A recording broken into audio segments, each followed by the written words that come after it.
ओम शांति। आज हम सुनते हैं 16/12/21 के अनमोल मधुरमा वाक्य। आज सतगुरुवार। प्यारे शिव बाबा हमें वरदानों से भरपूर करते हैं।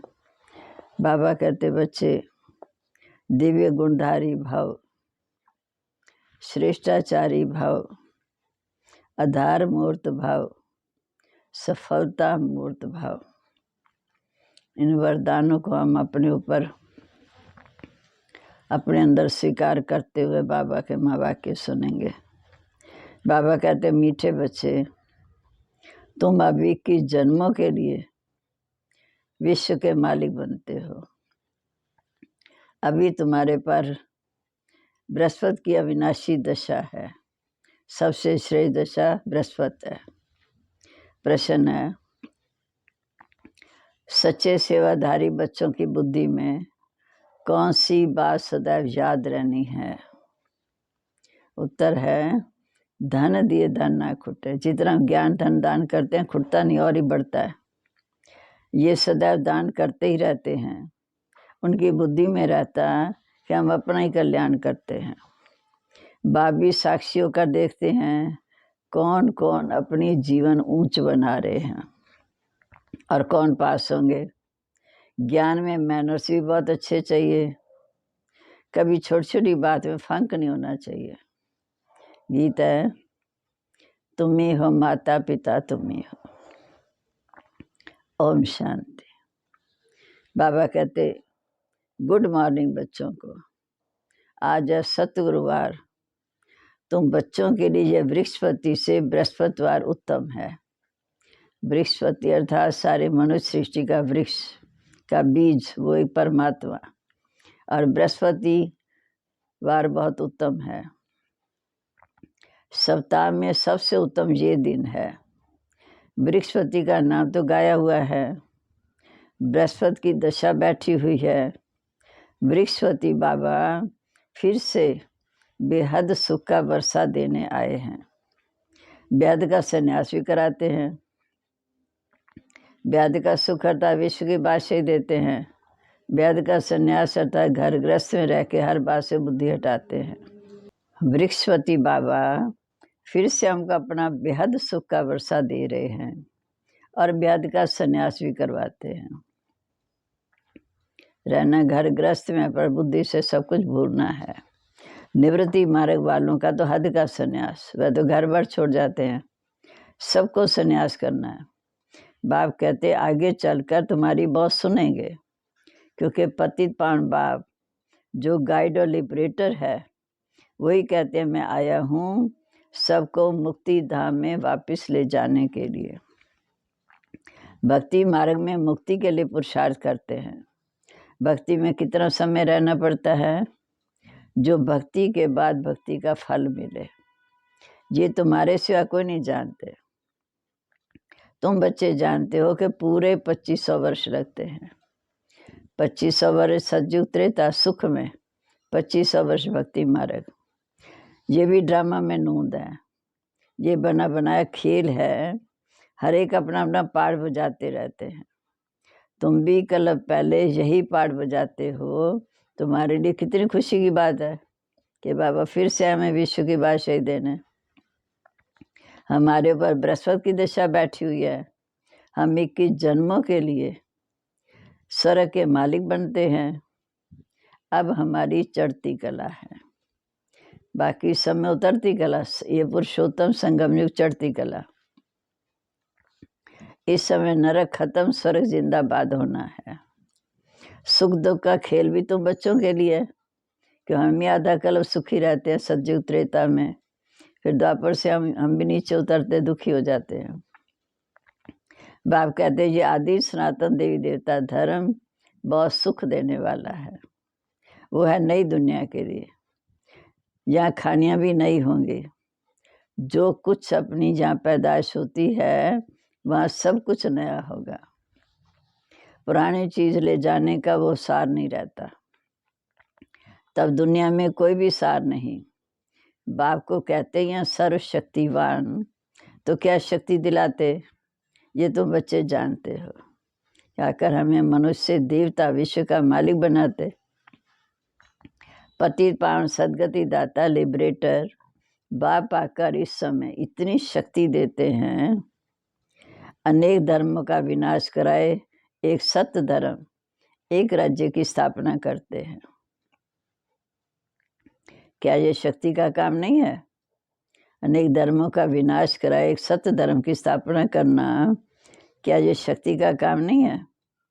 ये ऊंचे से ऊंचा कार्य तुम बच्चों के द्वारा करवाते हैं। तुमको कितनी शक्ति मिलेगी जो तुम्हारे सब पाप कट जाएंगे और तुम पुण्य आत्मा बन जाएंगे। फिर बाबा कहते जितनी जो मेहनत करेगा उतना ऊंचा पाएगा। फिर भी स्वर्ग के लायक तो बन ही जाएंगे। मेहनत करेंगे स्वर्ग के लायक तो बन ही जाएंगे। पहले न्यू वर्ल्ड थी, अब विशेष वर्ल्ड है, ओल्ड वर्ल्ड है। ये भी समझते नहीं कि बिल्कुल हम नीचे उतर आए हैं। बाबा कहते कई बच्चे भगवान को ढूंढने की बहुत मेहनत करते हैं, कई तो बेचारे प्राण भी त्याग देते हैं। उसको याद पाने के लिए याद करते करते प्राण भी त्याग देते हैं। कई देवताओं को राजी करने के लिए बलि भी चढ़ाते हैं। अब गौ हत्या के लिए अनाउंस करते हैं, गौ हत्या बंद करो।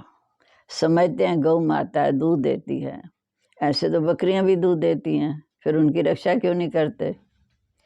तो कहते हैं कृष्ण के गौ के साथ बहुत प्यार था। अब ऐसी बात है नहीं। बाप समझाते तुम तो सज्जू के प्रिंस प्रिंसेस थे, फिर 84 जन्म ले आकर तमो प्रधान बने हो। अब फिर पुरुषार्थ कर सतो प्रधान प्रिंस प्रिंसेस बनना है। बाबा कह रहे इन बातों में लग जाओ, क्या फिर सतो प्रधान बन, पुरुषार्थ कर सतो प्रधान बन, प्रिंस प्रिंसेस बनना है। ये है डबल ताजधारी प्रिंस प्रिंसेस बनने की पाठशाला। बात दूसरी पाठशालाएं हैं बहुत, परंतु वहाँ ये नहीं सुनाते कि तुम स्वर्ग के प्रिंस प्रिंसेस कृष्ण जैसे बनेंगे। यहाँ तो स्वयं बाप समझाते हैं ये इम्तिहान है प्रिंस प्रिंसेस बनने का। उनमें भी बहुत नंबर हैं। 16,108 की माला गाई जाती, सिर्फ 108 थोड़ी होंगे। अभी तो अनगिनत मनुष्य हैं, 800 करोड़ से भी ऊपर हैं। ये कम तो हो नहीं है। इस समय परमात्मा को पुकारते हैं कि हमको पावन दुनिया में ले चलो। अब कैसे ले जाएंगे ये तो तुम बच्चे जानते हो, परंतु अजन्मो दैवी गुण आए नहीं हैं बच्चों में। जो देवी देवताओं के गुण थे अभी बच्चों में आए नहीं। दैवी गुणों की धारणा बहुत कम है। ज्ञान तो बहुतों को अच्छा लगता है, समझते हैं बी के पवित्र रहते हैं, सादगी में रहते हैं, जेवर आदि नहीं पहनते, परंतु चलन भी अच्छी चाहिए। जो घर में भी रहते हैं वह भी समझते हैं कि हमें साधारण जीवन रहना है, क्योंकि तुम जानते हो कि अभी हम बनवा में बैठे हैं। चाहे हम घर गृहस्थ में रहते हैं तो भी सिंपल रहना, अभी हम बनवा में बैठे हैं। ये पुराना शरीर, ये वस्त्र छोड़ अब हम जा रहे हैं विष्णुपुरी में, जहाँ सब कुछ नया होगा। शिव बाबा हमारा पतियों का पति, गुरुओं का गुरु है, तभी तो सब उनको याद करते हैं कि पतित पावना हो। वही भारत सबको सदगति देते हैं। सिख लोग भी कहते हैं अकाल मूर्त, सत श्री अकाल। आत्मा को कभी काल नहीं खाता। शरीर तो विनाश हो जाता, आत्मा तो विनाश होती नहीं। तो सतगुरु अकाल मूर्त को याद करते हैं कि आकर हमें सदगति दो। अकाल घर में ले चलो जहाँ से हम आए हैं। तुम बच्चों को ये समझाना है कि सतगुरु अकाल मूर्त ये एक ही अर्थात शिव बाबा है। फिर तुम अपने को गुरु कैसे कहलाते हो? बाप समझाते ये भक्ति मार्ग के अथाह गुरु हैं। ज्ञान सागर तो एक शिव बाबा है, उनसे तुम नदियाँ निकलती। ये सब बातें बाबा समझाते हैं। बेहद का बाप बेहद का वर्षा देते, लेकिन टीचर भी पढ़ाई का वर्षा देते हैं। अच्छी पढ़ाई पढ़ेंगे तो भी वर्षा मिलेगा। अब बाबा आकर कहते मीठे बच्चे, जितना मुझे याद करेंगे उतने विकर्म विनाश होंगे। सिर पर पापों का बोझा बहुत है, द्वापर से लेकर 63 जन्म पापों का बोझा है। बाप को याद करने से बुद्धि गोल्डन बन जाएगी। अभी तो सबकी बुद्धि छिछी आयरन एज है। मूर्तियों के आगे जाकर कहते हैं कि हम छिछी हैं, आप बाबा हो, आप ऊंचे से ऊंचे हो, हम नीचे हैं। तुम ही पावन थे, तुम ही पति तब नीचे आए हो। नाटक भी भारत पर है, क्योंकि भारत के उत्थान पतन की कहानी है। भारत ही सबसे ऊंच था, भारत ही सबसे नीचे उतरा। 84 जन्मों की कहानी भी तुमसे ही लगती है। जो कृष्ण की राजधानी में पहले आएंगे वो ही पूरे 84 जन्म लेंगे। जो सज्जू के पहले जन्म में आएंगे वही पूरे 84 जन्म लेंगे। ये भी किसी को मालूम नहीं कि अब स्वर्ग कृष्णपुरी की स्थापना हो रही है। तुम क्लियर कर लिख सकते हो कि हम योग बल से भारत को श्रेष्ठाचारी बना देंगे। बर्थ कंट्रोल के लिए कितना माथा मारते हैं, परंतु ये तो बाप का काम है। कहाँ 800 करोड़ आत्माएं और कहाँ 16,108 या 33 करोड़। विनाश के बाद बाकी 9 लाख ही रह जाएंगे। सज्जू की आबादी 9 लाख। इसमें बाप को खर्चा नहीं करते हैं और न कभी बाप किसी पर दुआ करते हैं, परंतु इस पुरानी दुनिया का विनाश तो होना ही है। ये है पुरुषोत्तम संगम युग। गाया हुआ भी है कि ब्रह्मा द्वारा स्थापना, तो स्थापना भी जरूर यहाँ होनी चाहिए। तो ब्रह्मा को बिठाया, जिन्होंने पहले देखा हुआ ब्रह्मा दादा लेखराज को, वो कहते दादा को क्यों बिठाया, कोई को तो बिठाएंगे। तो कहेंगे, जिसको भी बिठाएंगे कहेंगे क्यों बिठाया। ब्रह्मा तो इस समय बिल्कुल साधारण है, सबसे बड़ा तो ब्रह्मा ही हो सकता है। बाप तो बिल्कुल सिंपल है, परंतु कितना समझाना पड़ता है। भगवान आते हैं पति शरीर, पति दुनिया में। पति शरीर तो यहाँ किसी का हो ना सके। बाप आते हैं पति शरीर, पति दुनिया में। पावन शरीर तो यहाँ किसी का हो ना सके। सीढ़ी के चित्र में भी दिखाया कि कांटों के जंगल में खड़े हैं, सबसे नीचे तमो प्रधान कांटों के जंगल में खड़े हैं। ये पति दुनिया है। भगवान आते हैं पति साधारण तन में, फिर उसका नाम रखते हैं ब्रह्मा। जो first number Shri Krishna, last जन्म ब्रह्मा। ये सब बातें तुम्हारी बुद्धि में रहनी है। अनेक प्रकार के लोग प्रश्न पूछते हैं। सीढ़ी का चित्र समझाने वालों की बुद्धि बड़ी अच्छी चाहिए। सीढ़ी के चित्र से 84 जन्म की साबित होते, परंतु जिनका जानने का पार्ट ही नहीं, वह फालतू प्रश्न करेंगे। 84 का चक्र गाया हुआ है, सो भी सब तो नहीं ले सकते। जो पूज्य थे वही अंत में पुजारी बने। ज्ञान तो बिल्कुल सहज है। सिर्फ बाबा को याद करेंगे तो तुम्हारी विकर्म विनाश होंगे और तुम देवी देवता बन जाएंगे। बाबा को याद करेंगे, विकर्म विनाश होंगे और तुम देवी देवता बन जाएंगे। ब्राह्मण ही फिर देवता बनेंगे। विराट रूप का चित्र, गोला, सीढ़ी, त्रिमूर्ति, ये चित्र आपस में कनेक्शन रखते हैं। बाप कितने समझाने की युक्ति बताते हैं। कोई तो धारणा करते हैं, कोई तो एक कान से सुन दूसरे कान में डाल देते हैं, एक कान से सुन दूसरे कान से निकाल देते हैं। तुम बच्चों की बुद्धि में है कि तुम्हारी किंगडम स्थापन हो रही है, दैवी राजधानी स्थापन हो रही है। तुम अभी संगम युग पर, संगम का भी गायन है। कहा जाता आत्माएं परमात्मा अलग रे बोकाल, सुंदर मिलन सजरा जब सतगुरु मिला दलाल। क्योंकि सज्जू की आत्माएं सज्जू के पहले जन्म से बिछड़ी हैं, अब आके बाप से मिलन हुआ। हम ही पहले सज्जू में आते हैं, बाकी सब शांति धाम में रहते हैं। पहले वही आएंगे जो कल पहले आए होंगे, जो अच्छी रीति पढ़ेंगे। जो अच्छी रीति नहीं पढ़ेंगे वह फिर पिछाड़ी में आएंगे। सब हिसाब किताब है। ये बातें सर्विसेबल बच्चों की बुद्धि में बैठेंगी। गाया हुआ है, धन दिए धन ना खुटे। जितना ये ज्ञान रतन दान करते हैं उतना खुटता नहीं और बढ़ता है। दान नहीं करते तो गोया पढ़ते नहीं। बाप देखते हैं कौन कौन भारत की रूहानी सेवा करते हैं, जैसे अपना ही कल्याण करते हैं, क्योंकि हम जितनी सेवा करते हैं हमारा अपना कल्याण होता है। बाप पढ़ाई भी पढ़ाते हैं, फिर साक्षियों का देखते भी हैं कौन कौन अपना वो जीवन बनाते हैं। बाप देखते भी हैं कौन कौन अपना वो जीवन बनाते हैं और कौन पास होंगे। तुम भी देखते हो कि सबसे ऊंचे सर्विसेबल कौन है। प्रदर्शनी में भी उन बच्चों को ही बुलाते हैं। कोई तो ऐसे चले जाते, आकर देखे तो सही क्या है। इस ज्ञान में मैनर्स बड़े अच्छे चाहिए, बोल चाल उठना बैठना, ये व्यवहार बड़ा अच्छा चाहिए। फंक नहीं होना चाहिए। एक छुई में की बूटी होती है, हाथ लगाने से मुरझा जाती है। कितनी वंडरफुल ब्यूटी है। दूसरी है संजीवनी बूटी, जो पहाड़ों पर होती। वास्तव में बाबा आकर तुमको संजीवनी बूटी देते हैं, मन मना भव। बाबा कहते तुम ही नंबरवार पुरुषार्थ अनुसार महावीर महावीरियां हो। तुम ही माया पर विजय पाते हो।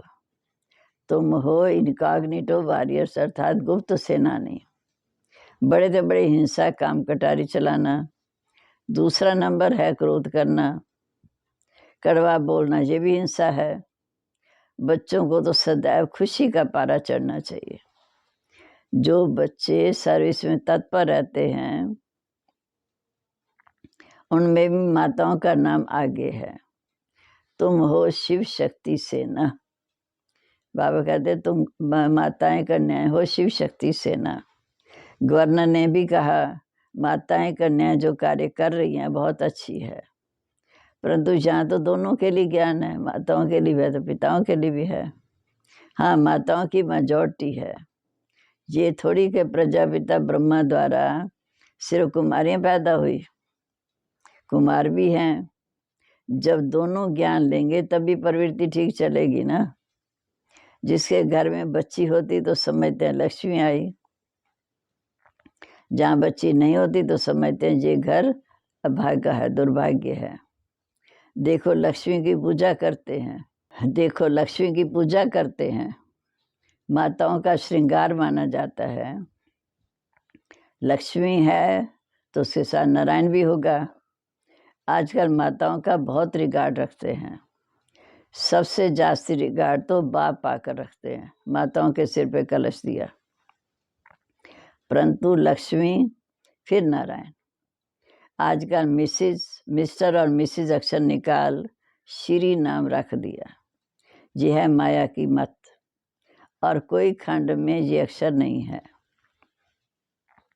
श्री क्राइस्ट कभी नहीं कहेंगे। श्री माता एक भगवान की, जो श्री माँ से आकर श्रेष्ठाचारी बनाते हैं। तुम बच्चों को तो बहुत पुरुषार्थ करना चाहिए, परंतु कोई देह अभिमान में आकर अपना पद भ्रष्ट कर देते हैं। बाबा कहते बच्चों को बहुत पुरुषार्थ करना चाहिए, परंतु कोई देह अभिमान में आकर अपना पद भ्रष्ट कर देते हैं।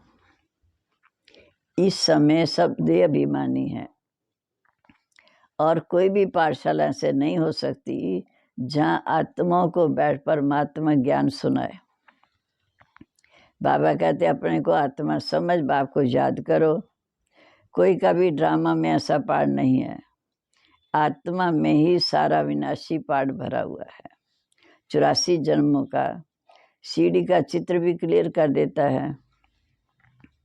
सीढ़ी के चित्र में है 8 जन्म सतयुग, 12 जन्म त्रेता में, 21 जन्म द्वापर में और 42 जन्म कलयुग में। ये हमारा संगम युग, परिवर्तन का युग है। ये भी तुम जानते हो कि हम नहीं 84 जन्म लिए होंगे, वही आएंगे। बाकियों के लिए ऐसा भी समझना कि पिछाड़ी में आने वाले हैं। अब बच्चों को बहुत समझदार बनना है, अच्छी रीति पढ़ना है। जो अच्छी रीति पढ़ते हैं फिर पढ़ाएंगे वही ऊंच पद पाएंगे। बाप समझानी तो बहुत अच्छी देते हैं कि देह से सब कुछ भूलो, अपने को आत्मा समझो, पुरानी दुनिया को भूल जाना है, सिर्फ एक बाप को याद करना है। पहले से ही बाप का वर्षा पाएंगे। आजकल तो इशारा भी करते हैं कि भगवान को याद करो, तो ज़रूर एक ही बाप है ना, बाकी सब बच्चे हैं। ऊंचे तो ऊंचा शिव बाबा, फिर है ब्रह्मा विष्णु शंकर, फिर जगदम्बा सरस्वती। भक्ति मार्ग का विस्तार बहुत है, ज्ञान तो बीज है। भक्ति मार्ग का विस्तार बहुत है, ज्ञान तो बीज है। अच्छा, मीठे मीठे सिक्के लदे बच्चों प्रीत, माता पिता बाप दादा का याद प्यार। Good morning. रूहानी बाप की रूहानी बच्चों को नमस्ते। रूहानी बच्चों की रूहानी बाप दादा को नमस्ते। नमस्ते बाबा, गुड मॉर्निंग। शुक्रिया बाबा, शुक्रिया। अब धारणा के लिए मुख्य सार। पहली पॉइंट, इस समय स्वयं को बनवा में समझना है। अच्छे कपड़े अच्छे जेवर पहनने का शौक छोड़ देना है। सादगी में रहते हुए चलन बहुत राय रखनी है। दूसरा, छुई में कभी नहीं बढ़ना, हाथ लगाते मुरझा जाओ। मुख से कड़वे बोल नहीं बोलने हैं। संजीवनी बूटी से माया जीत बनते हैं। अब आज का वरदान, साकार बाप समान अपने हर कर्म को यादगार बनाने वाले आधार मूर्त और उद्धार मूर्त भाव। साकार बाप समान अपने हर कर्म को यादगार बनाने वाले आधार मूर्त और उद्धार मूर्त भाव। जैसे साकार बाप ने अपना हर कर्म यादगार रूप बनाया, ऐसे अब सभी का हर कर्म यादगार तब बनेगा जब स्वयं को आधार मूर्त और उद्धार मूर्त समझकर चलेंगे। जो अपने को विश्व परिवर्तन के आधार मूर्त समझते, अभी हमारी जिम्मेवारी, हमारा आदर्श जीवन परिवर्तन करेगा। जो अपने को विश्व परिवर्तन के आधार मूर्त समझते हो, उनका हर कर्म ऊंचा होता है। वृत्ति दृष्टि भी जब सर्व के कल्याण की भावना रहती, तो हर कर्म श्रेष्ठ हो जाता है और श्रेष्ठ कर्म ही यादगार बनते हैं। स्लोगन है, सत्यता की शक्ति को धारण करने के लिए सहनशील बनो। सत्यता की शक्ति को धारण करने के लिए सहनशील बनो। ओम शांति।